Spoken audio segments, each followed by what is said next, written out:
Hello, beautiful people. Today is 21st of August. My name is Sahil and welcome to the newspaper analysis.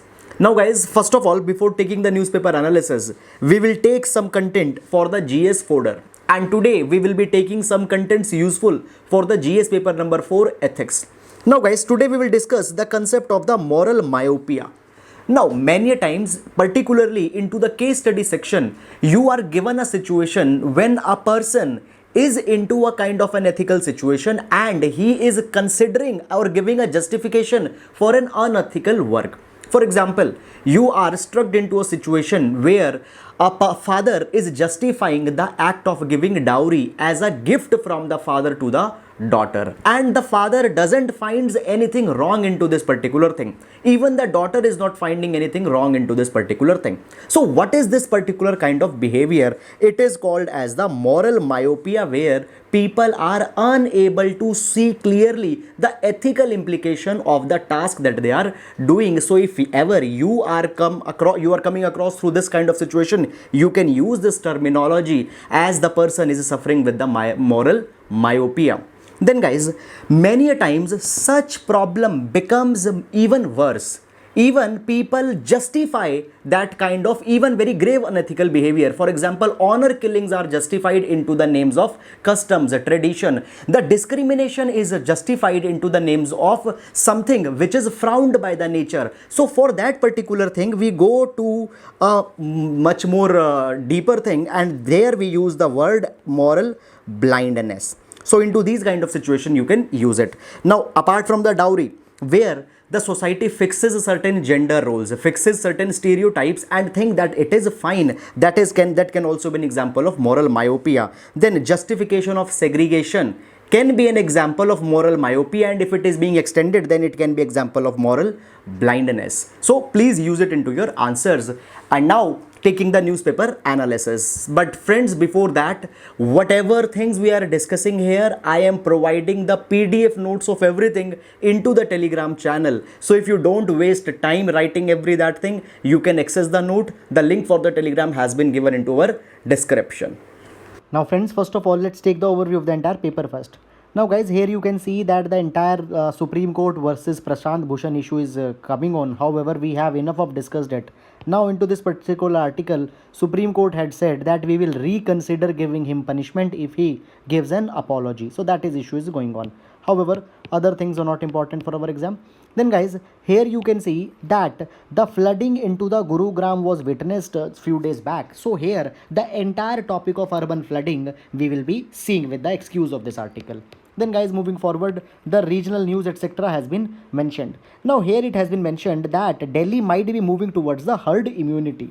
So guys, just a one-liner concept, herd immunity is that when enough of population had infected with the virus, and as they have infected, they will carry the antibody and will prone to spread it further. So if a herd immunity comes, then the kind of the infection rate will go substantially down. So guys, such a data will be changing every day, so you don't need to remember the data.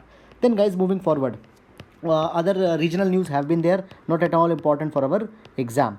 Then guys, directly we'll be coming to the editorial section. This particular article talks about the issue of marriage age, which has been raised recently by the Prime Minister. So in that particular direction we'll be seeing this particular thing.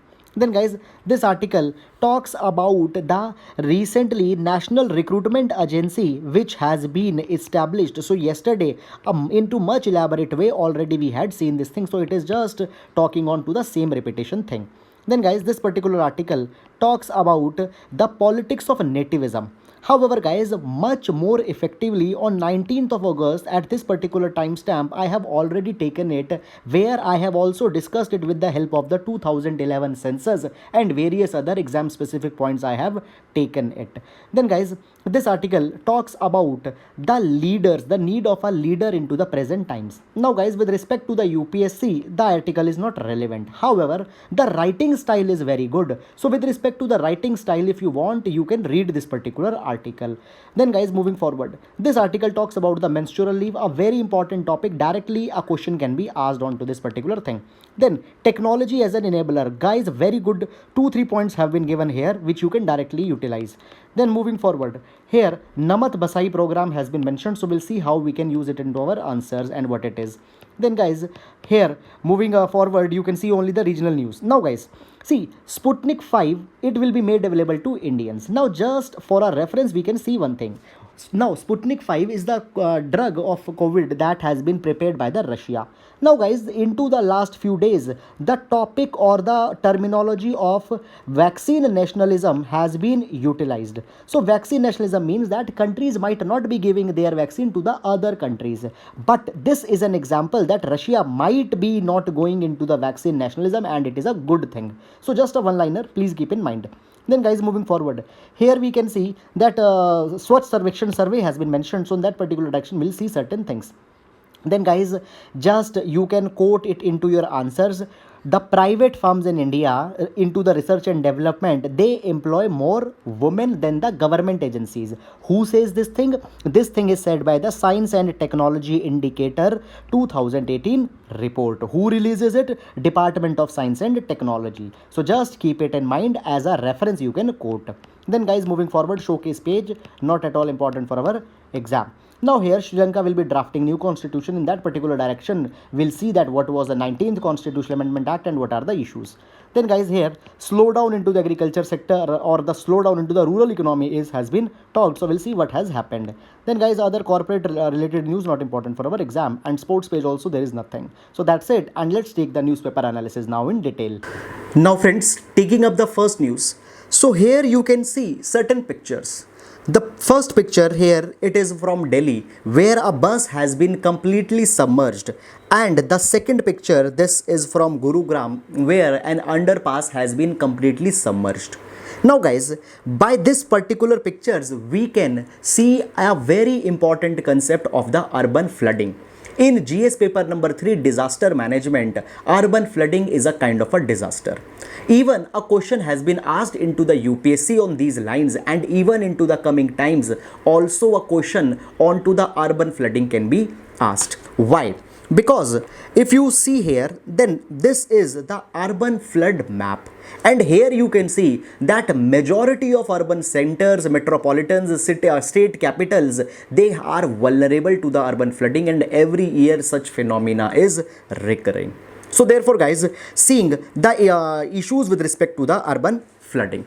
Now first of all, what does the urban flooding means? What is the definition of urban flooding? So friends, according to the Ministry of Housing and Urban Affairs, as well as according to the Smart City Urban Flooding SOP, urban flooding is a phenomena where there is a submergence of usually dry areas by sudden excessive rainfall, or by overflow of a river or lake, or by melting snow, or by exceptionally high tide. Okay, and these urban flooding incidents, they causes huge primary as well as secondary losses. Primary losses, at instant point there will be the loss of life as well as property, and the secondary loss means the loss of harvest, loss of tourism, the propagation of the infectious diseases and other such kind of problems. And guys, because there are such large primary and secondary diseases, the urban flooding has even high vulnerability than the natural flooding or the flooding into the rural areas. So they are of particular concern. Now, we always say that our urban centers are the growth engines of Indian economy, and if occasional such kind of disasters every year will be coming, then it is not only a disaster, rather it is also an economic problem. So this is one dimension. Now guys, the definition that we had seen is very conventional and everybody will be writing it. So what could be even a better way to present? So you can say that urban flooding is a phenomena, or the flooding is a phenomena where there is an imbalance of blue, green and gray elements. Now blue elements, they represent the river, wetland, etc. You know that into the urban flooding many a time it comes because the river courses have been blocked, wetlands have been encroached. So when this blue element will be disturbed, there will be flooding. Or when the blue element will become even more due to some natural phenomena, there will be flooding. Then disturbance of the green element. Green element, many a times by the development, we take away all the green patches. And as we know that they are very important for the percolation of water into the water table, they help actually us to evade. But we don't take care. And then the gray element. Gray element is over concretization, over build up, and whenever there will be the over build up, there will be the problem of flooding. We will understand this thing. So please, I will say that use this one liner concept also. Now, what could be definition, concept we had seen, conventional as well as some different dimension. Now coming to the reasons for the urban flooding. So guys, these reasons will be common every city, every state, always they will be the common. Reason number one, as I had earlier also told you, the over concretization problem. Over concretization or over build up leads to problem on two front.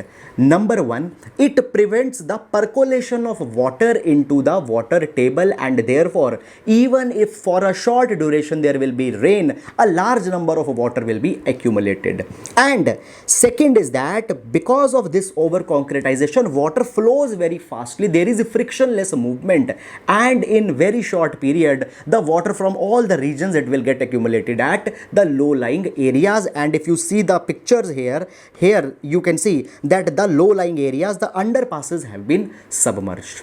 Is it clear? Then the next reason is the disappearing water bodies. So what has happened, as our unplanned growth has taken place onto the fringes of cities, the cities had extended. The wetlands which were earlier serving as the buffer zone to accommodate excess water, they have been taken up. Then there are encroachment many a times onto the drainage, storms onto the water channel, irregular colonies they come up there. And even if we talk about Delhi, there are considerable storm drainage which have been accommodated by the people. So it leads to the problem. Then the next problem is the inefficient drainage. So whenever the drainage networks are laid, they are laid in consideration to meet the present time. But once laid, you need to even accommodate the coming times, and obviously the population will be increasing. So after some 2, 3, 4, 5 years, they become inefficient. Then there is the next particular region, geographical factors. For example, if we talk about the Gurugram, where recently the urban flooding has been seen, it lies at the foothill of the Shivalik hills. And because of that particular thing, due to the slope, a lot of water accumulates here. Then there are often multiplicity of agencies due to which the overlap happens and the flood mitigation efforts are not taken effectively. There is the public work department, then there is the irrigation and flood control department, there are the municipalities, a lot of agencies are there, and due to this a kind of a red tapeism or a kind of a problem in governance comes. So these are the common problems. Now guys, after discussing these problems, what could be the solutions or way forward to mitigate the urban floods? So first of all, the solutions we can divide in certain headings. One are the hard solutions, other are the soft solutions. Hard solutions are with respect to making some of the plans to do some infrastructural changes, and soft changes are with respect to rejuvenating the ecological solutions. So with respect to the hard solution, number one is that the National Disaster Management Authority's guidelines should be followed as early as possible. Now, NDMA said that we need to make a national hydrometeorological network so that before the time people can be given a warning if there could be an incident of the flooding, so that they can take the preemptive actions. But till now, development on this particular front has not been carried. Then it has also said that there should be we should also install the Doppler weather radars so that effective warnings can be given, but in all the major urban centers they have also not been installed. So first way forward is that work on these guidelines and these things. After that, into the hard solutions, there could be the engineering solutions. what could be the engineering solutions? Number one engineering solution is that we should focus on to the desilting of all the drainage storm channels before the monsoon, because many a times it has been seen that they are clogged. So desiltation should be carried. After that, guys, what we need to do, we also need to enhance the capacity of these drainage. And the third is that high capacity pumps are needed to be installed along with the drainage, so that if there is a sudden pile of water, then by supplying the electrical energy, we can pump them by the high electricity pumps. Then guys, with respect to certain engineering solutions, apart from this, you can also give the example of the GCANS project of the Tokyo. Now, what is this GCANS project? So guys, here you can see this particular picture. Now, this is an underground tunnel below the Tokyo city, and if there will be a flooding, then the water will go into these tunnels, and these tunnels have the high powered pumps. They are typically size of a 737 Boeing aircraft, and they can pump the water out from the cities. And since this GCAN project has been installed in Tokyo, there has been no event of flooding into the Tokyo. So onto this particular GCANS project, in India's metropolitan cities also such kind of thing should be installed. Then guys, next, some soft concepts, what they could be. Then the soft solutions, number one is the sponge city concept adopted by the China. Sponge city concept, what happens here, you will see that they are giving now even more emphasis on to now the pavements, they are using the grasses there. They are not using the concretized pavements. At regular intervals, they are laying the trees. Okay, they are basically using the grasses. They are keeping their land. They are not concretizing the land. So what will happen? Those particular pockets will act as a sponge and will help into the percolation of water. After that, greening and bluing strategies. So these strategies are very much successful into the Milan and New York. What happens here? There is, for example, greening and bluing, the buildings, they will be made in such a way, they will be dotted with such kind of plants that they can absorb the water. Then there is bioswales. So bioswales, here you can see into this picture. So what happens into the bioswales? After some intervals, we will deliberately make a low-lying area which will be made up of mud. So what happens if there is so much of torrential rain, the water collect here, and within 24 to 48 hours, by the action, by the geomorphological actions, it can seep. It will reduce the flooding as well as it will also increase the water table. So bioswales have been used into the countries such as Germany.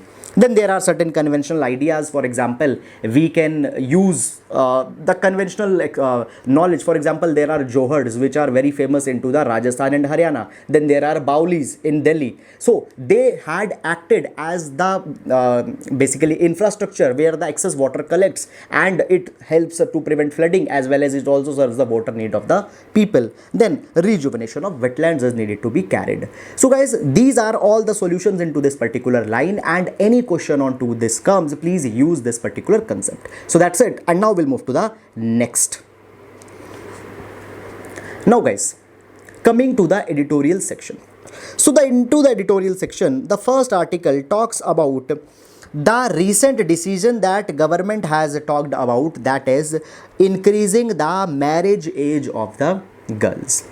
So on to the 16th of August, already I had taken some of this particular topic because on 15th of August, Prime Minister made a speech. Now guys, discussing this particular topic from other dimension is how increasing the age will not be solving the problem. Now, first of all guys, if I tell you certain facts, what happened? Now, proposal to increase the age of marriage, this proposal was announced during the budget. After that, a task force was appointed to this particular thing, and now the task force is working on this particular thing, and the Prime Minister has also announced this particular step. It is being assumed that the present age of the girls, which is 18 years, according to the Hindu Marriage Act as well as Special Marriage Act, it will be extended to at least 21 years so that a parity between the girl's age and the boy's age can be maintained. So this might be the coming thing. Now the article says that it will not be solving the purpose as government has expected. What government has expected then? Government has expected that by increasing the age, the health and nutritional status of the child as well as mother will be enhanced. How? See, what happens if a mother, the reasoning of the government is this, that if a mother will be married early, then her body, her physiological setup will not be such that she can accommodate the child. Moreover, she can't take the reproductive care or the pregnancy care of herself, and she will end up giving the stale birth. Okay, or even if the birth will occur, then the child will either be malnourished, he will be stunted, he will be wasted. So if we increase this particular age, the nutritional and health status of a girl or the child as well as the mother will be improved.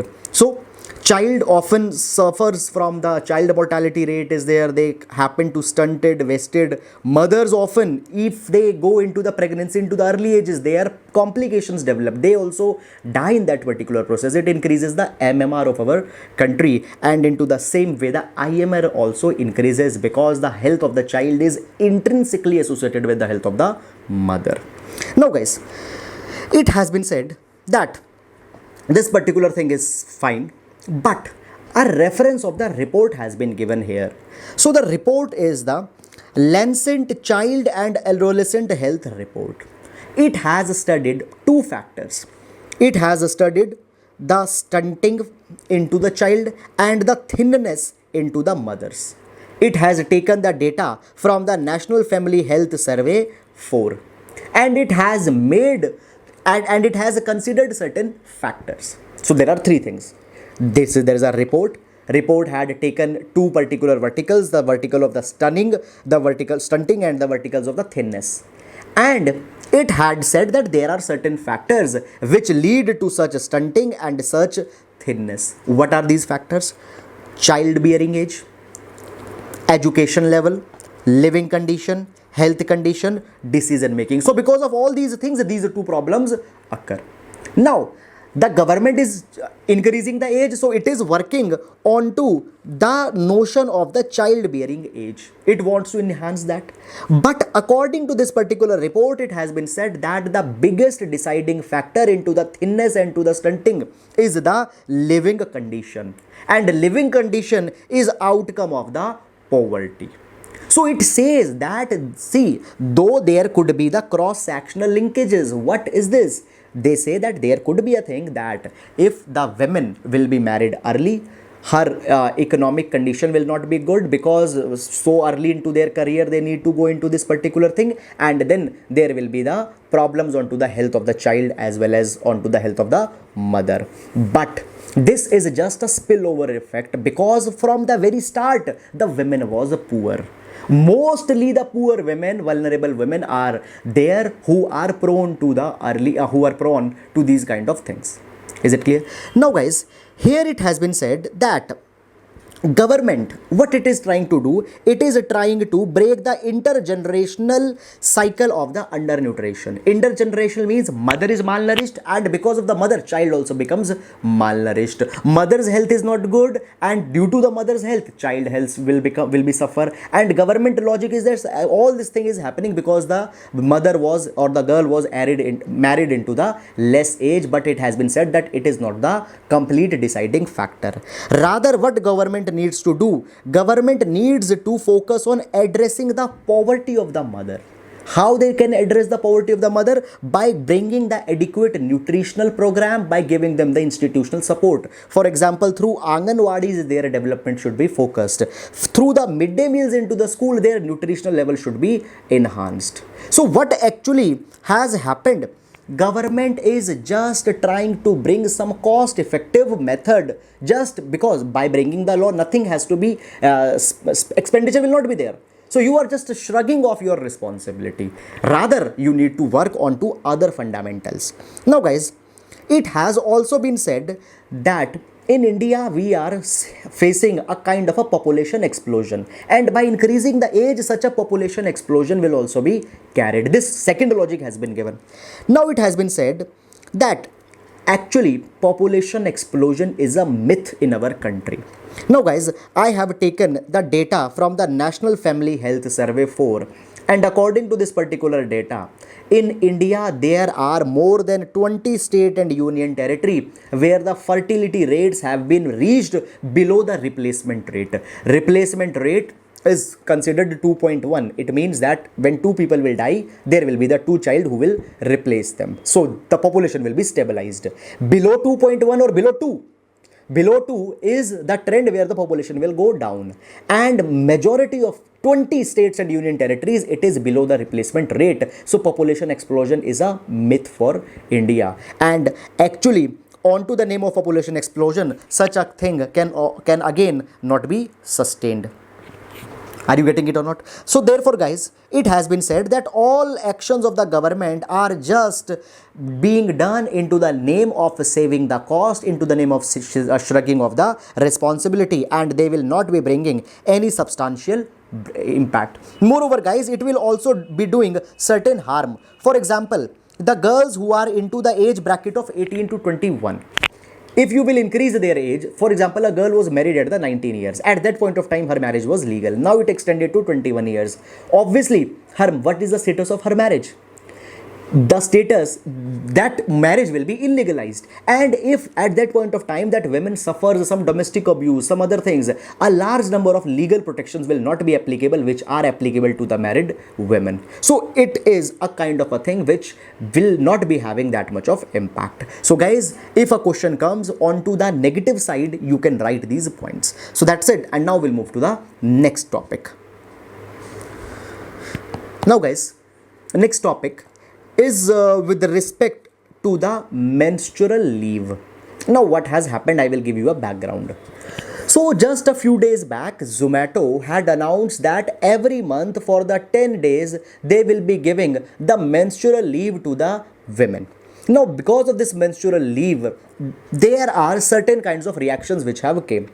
Some people had appreciated it. Some people had said that actually it is a progressive thing. Some people had said that it is just a kind of a tokenism, nothing substantial will be happening. Some people had said that it is a regressive step. So basically today, with the help of this particular article, we will see that why it is a good thing, why it is a bad thing. So positives and negatives both have been given. Now first of all, talking about the negatives. Some people say that it is negative.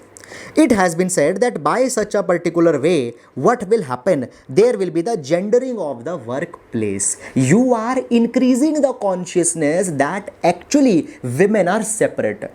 10 days leave you are giving, paid leave you are giving every month. So when that woman is not available onto the desk, it will be thought that yes, because she is a woman, she has been given a leave. So such gendering will happen.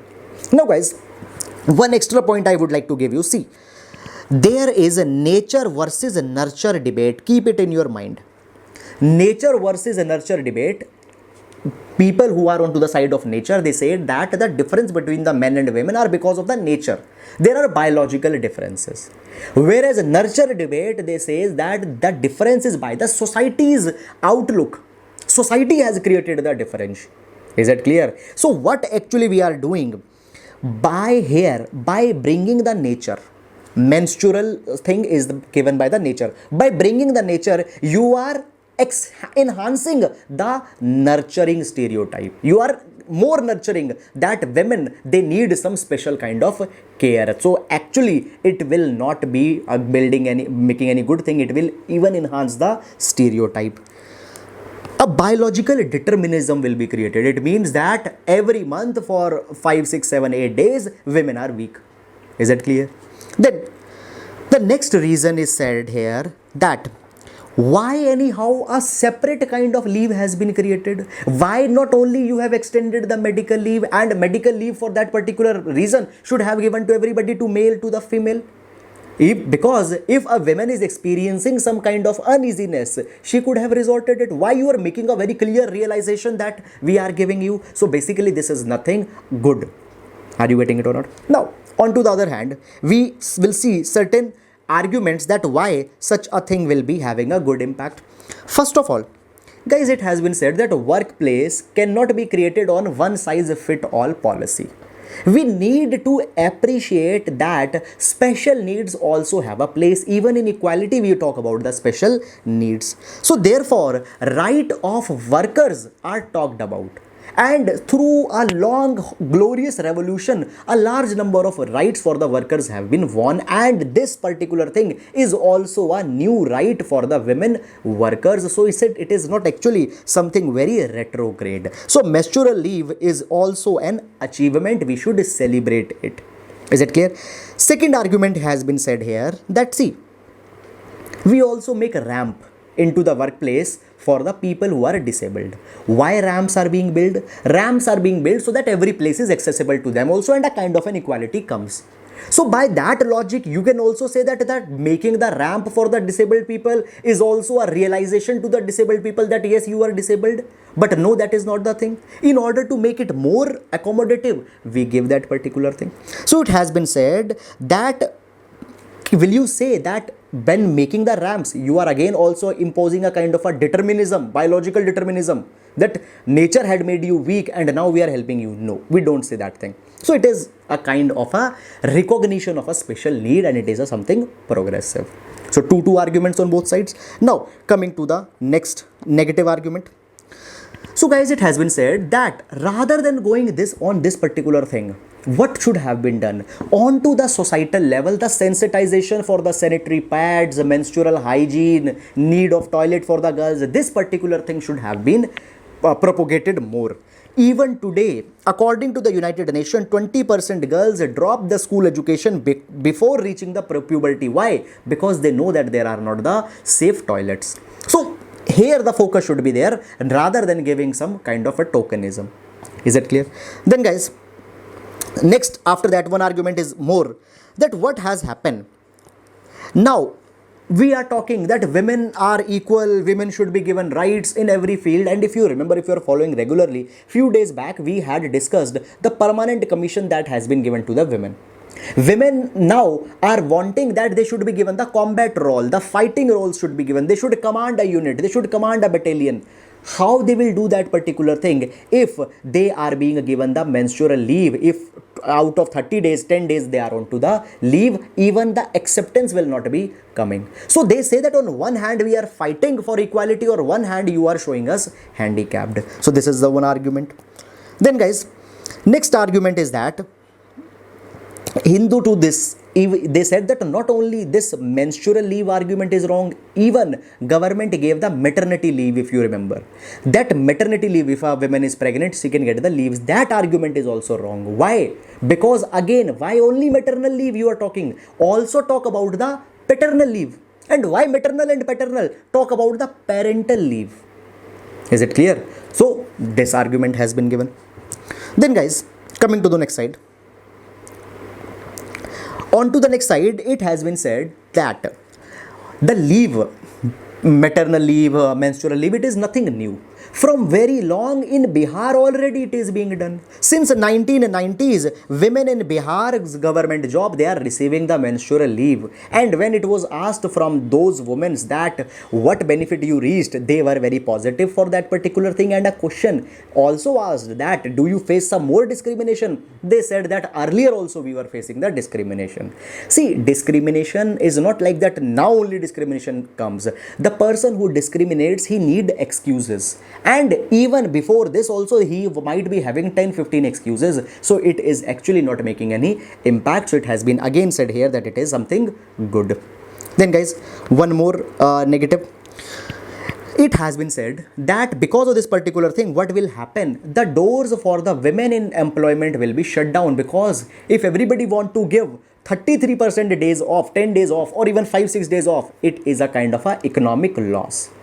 Okay, so it is something negative, but a very good counter has been given here. Here it has been said that on this particular thing, every time we talk about equality, every time we talk about reforms, always this kind of argument comes that it will shut the door. So on that logic, nothing would have came out. So we don't need to think about this thing. Rather, it is something progressive which will be coming. So guys, that's all. And it is a very good explanation and a very important topic, the women rights, into the GS paper number 2 as well as in GS paper number 1. Such a question can be asked. So please be prepared. So that's it. And now we'll move to next. Now guys, this particular topic talks about the new education policy.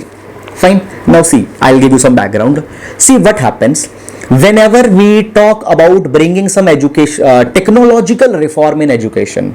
A kind of automatic backlash comes. There are people who say that there is a digital divide in our country, there is unequal access, and therefore any kind of technology into the education is not perceived good. Now, the new education policy 2020 came. It also talks about bringing the IT upgradation, technological upgradation, but again a kind of a thing is coming that it is not good.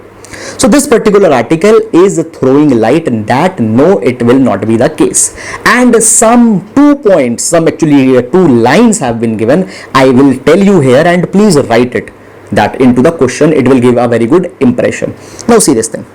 First of all, the idea is such that what happens? Technology is against the inclusivity because of digital divide. Into our education, it has been said that a large number of people, they belong to the SC, ST, OBC, poor classes, they come from the remote villages, and there is no accessibility of the technology. So any technological upgradation will be causing a problem for large chunk of population. Into the article 1, the line I was talking, it has been said that no, it is a wrong notion. Rather, technology will bring the egalitarianism. It will bring a kind of a level playing field to everybody. What? They say that not only technology you need to bring. Rather, what is the need? Need is that technology is to democratized and values of inclusion are to be institutionalized. Please mug up these 2 lines. Very good line, can be directly used. Technology needs to be democratized and inclusion needs to be institutionalized. How this thing will be done? So it has been said that what will be happening by the new education policy, these 2 things will be addressed. So it will bring the technology, but at the same time it will not be having an inclusive element. So 2 components have been told here. What are they? First of all, it has been said that there is the National Education Technology Forum which will be created, NETF. Now, this particular forum will be consulting with all the stakeholders, with the educational institutions, with the kind of management and all, that how we can bring the technological upgradation so that it caters to the welfare of everybody. It is not like that till yesterday there was not even a blackboard and tomorrow the NASA technologies will come. No, it will not be the case. Very gradually, by consultation, by brainstorming, the things will be coming. So it will take care of the above 2 components. After that, it has been said that rather bringing the technology will give an opportunity to learn at your own pace. If you are into a physical class, there could be a problem that suppose only one chance you have. But in technology oriented solution, you can repeat it, you can rewind it, you can listen it 4 times, 5 times, you can reduce the speed, you can increase the speed. So at your own place, you can learn. So it has been said that not always the technology will bringing something negative. Sometimes it can also bring certain meaningful reforms. So guys, this is the crux of this entire thing. And these 2 matters, these 2 points and this line, utilize it if any question comes here. Are you getting it or not? So that's all which has been talked here. So that's it. Now we'll move to the next article. Now guys, the next article. So here you might ignore this particular news as something regional news, but we can use this particular thing as a reference with respect to the education reforms into the topic of GS paper number 2. So one initiative has been taken by the Kerala government, that is the Namath Basai. Now what is this Namath Basai? Here the student into the Kerala's tribal region, they will be provided education into their mother tongue, into their languages. Are you getting it or not? But before this, only will not be sticking to this news, I will give you some background also. See, into our constitution, part 17, part 17, article number 350A. It talks that the state need to take effort to provide education to the children into their mother tongue. So it is a directive onto the state.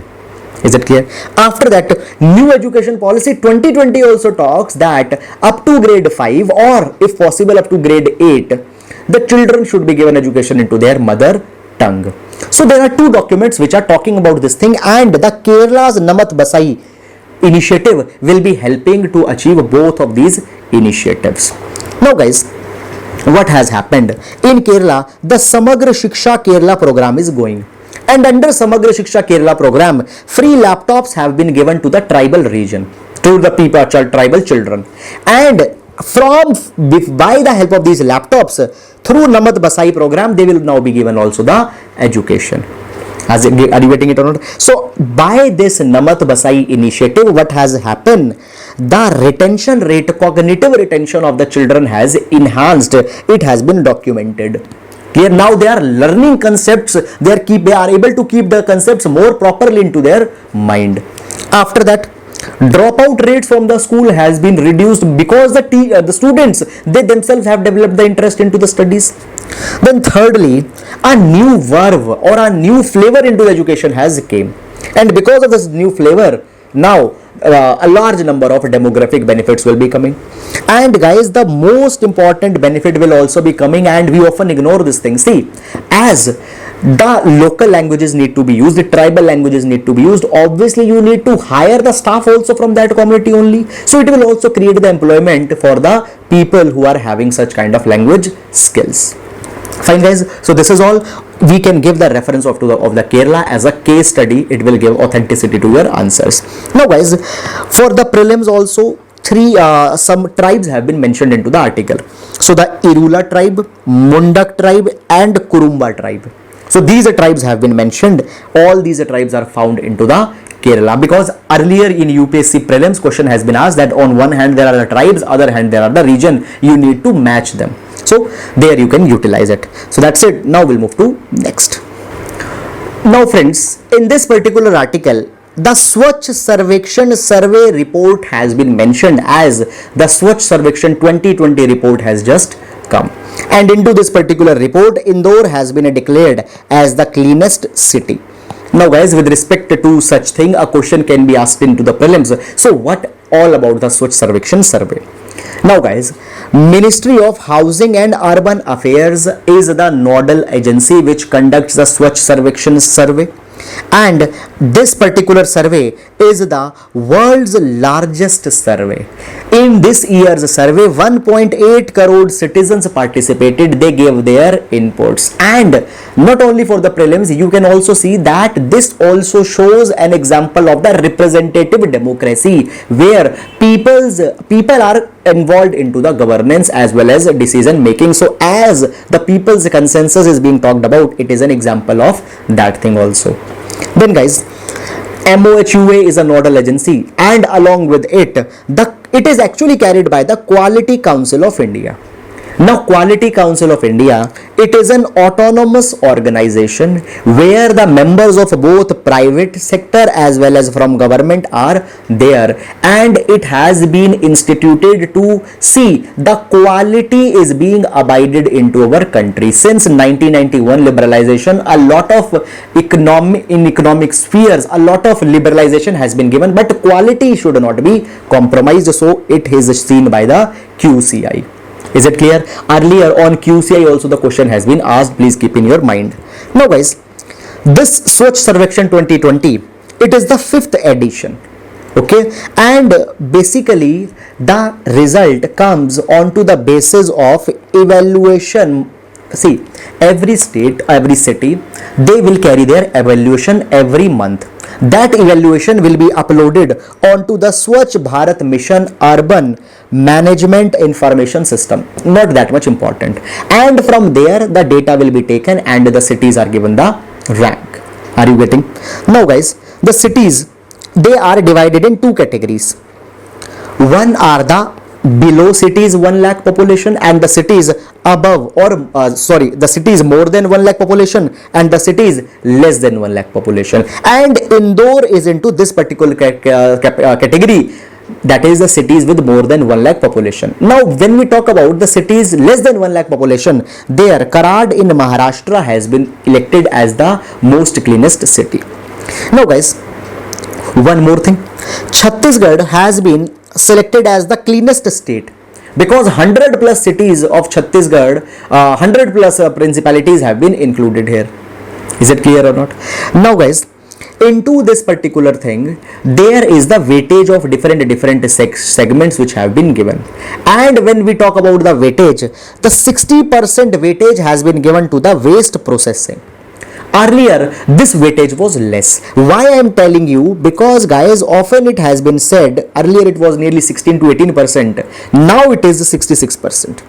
Is it clear? Often it has been said that Swachh Bharat Mission has become unsustainable. It is only about the dumping of the waste. It is not having the backward linkage that whether the waste is being actually treated or not, whether the waste is being managed or not. Fine. So that particular apprehension can be dealt by this particular thing, that now government is making the Swachh Bharat Mission even more sustainable as it has a huge component onto the waste processing also. Is it clear? So guys, all these are the nitty-gritties of the cities. Fine. So that's it, and now we'll move to next. Now guys, here we can see that Sri Lanka is about to draft a new constitution. Now if we talk about the Sri Lanka, right now the constitution of Sri Lanka, it is the third constitution since Sri Lanka gained the autonomy in 1948, and if it will be changed, the new constitution will be fourth constitution. And one more thing, please keep in mind, the present constitution overall, it is the fourth constitution. Is it clear? So present constitution overall it is the fourth, before 1948 was also there, and since their independence it is the third. So now they will bring fourth new constitution after the independence. Fine guys. Now see why the new constitution is being talked about. So there is some background. I will give you that background first. Now the background is such that guys, what happened in 2015 when the government got changed.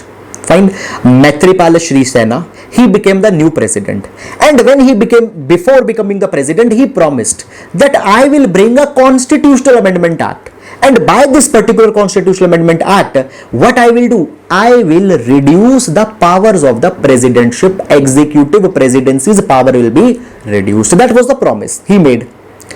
In 2015 he got elected, and as he got elected, he carried the 19th Constitutional Amendment Act.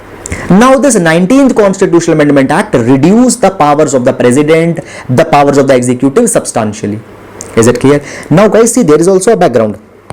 This 19th Constitutional Amendment Act was done in opposition to the 18th Constitutional Amendment Act. 18th Constitutional Amendment Act increased the power, 19th decreased it. Please don't get bogged, but before that there was also 17th reduced it.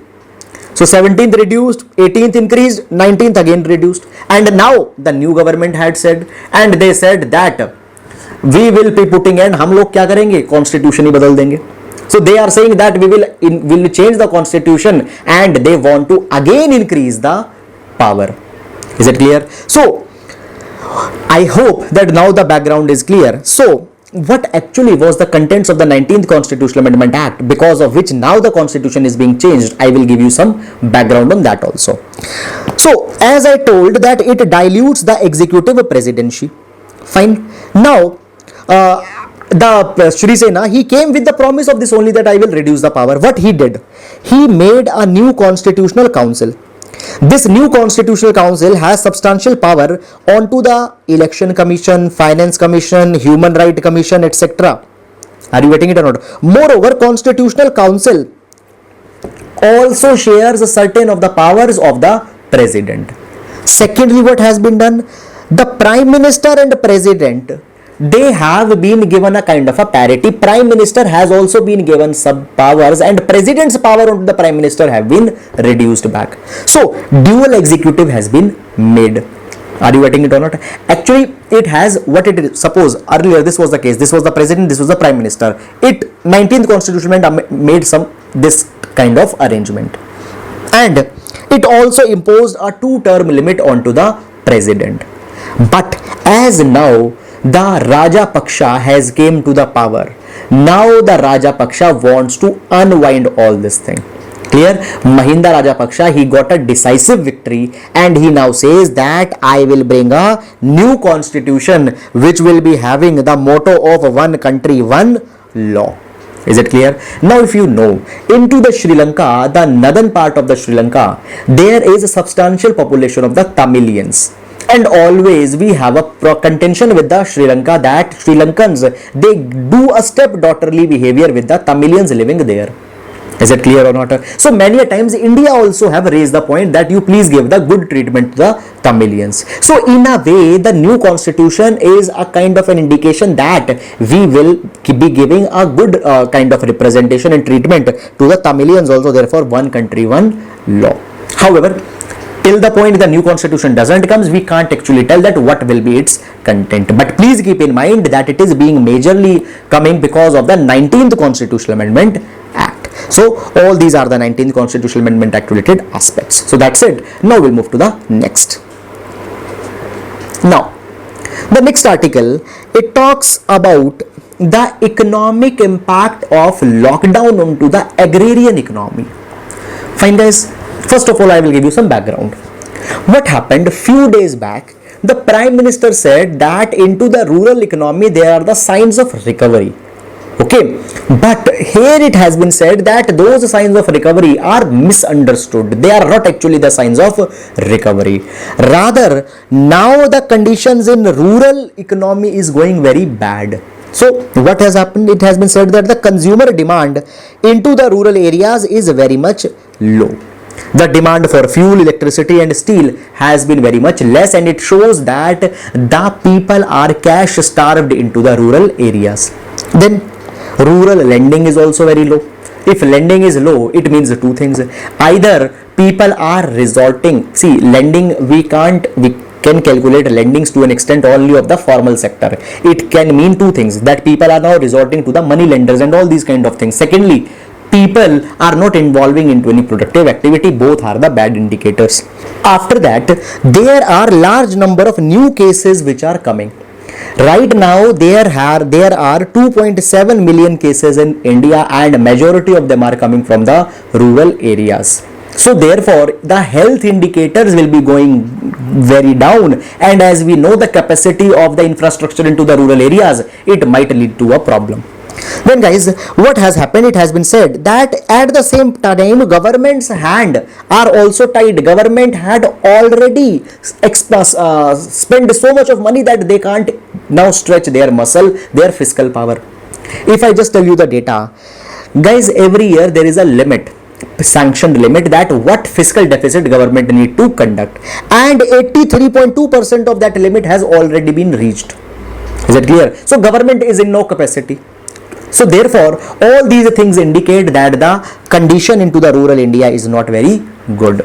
Then guys, moreover, here it has been said that 14% more plantations have been carried into the month of July. This is not good. Why?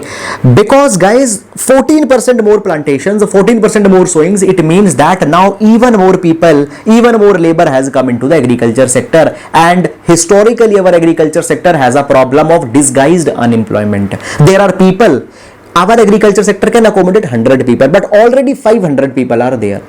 Are you getting it or not? So there actually this problem will also be enhancing. Are you getting it? So because of all these factors, it has been said that the conditions into the rural areas might not be that good. So guys, that's all points which have been provided here. So this is all about the important articles, and now we'll go to the question section. Guys, please pause the video and try to answer the question. So first question is with respect to the Global Financial Stability Report. Please choose the correct code. Question number 2 is with respect to the NCERT. Please read the statement and identify the correct code. Question number 3 is with respect to the Mausonie Islands. Please read the statement and identify the correct option. Question number 4 is with respect to the PM formalization of Micro Food Processing Enterprises, PMFME. Please read the statement and identify the correct code. Now friends, the mains question for today. So this question is from GS paper number 2 and it is a 10 marker question. Question says that menstrual leaves have been floated as a tool to recognize women empowerment, but at the same time it has been realized that they might actually be a double-edged sword. So please discuss this thing and try to identify that how it is actually having both negative as well as positive sides. So that's it guys. I hope you are liking our discussion. Thank you so much.